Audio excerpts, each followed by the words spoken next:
દાખલા નંબર 18 જેના શૂન્યોનો સરવાળો અને ગુણાકાર અનુક્રમે 0 અને વર્ગમૂળમાં 5 હોય તેવી દ્વિઘાત બહુપદી મેળવો.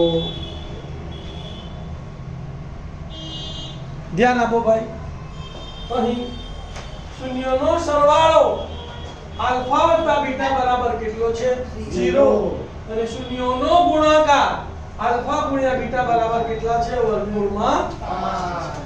હવે આપણે આ શરત યાદ રાખવાની છે કે જેના શૂન્યો આલ્ફા અને બીટા હોય તેવી દ્વિઘાત બહુપદી p of x બરાબર k into x squared minus alpha plus beta into x plus alpha beta છે, જ્યાં k is not equal to 0. કિંમતો મૂકીને આવે p of x બરાબર k ના k x square ના x square minus alpha વત્તા બીટા ની જગ્યાએ કેટલા લેવાના? 0.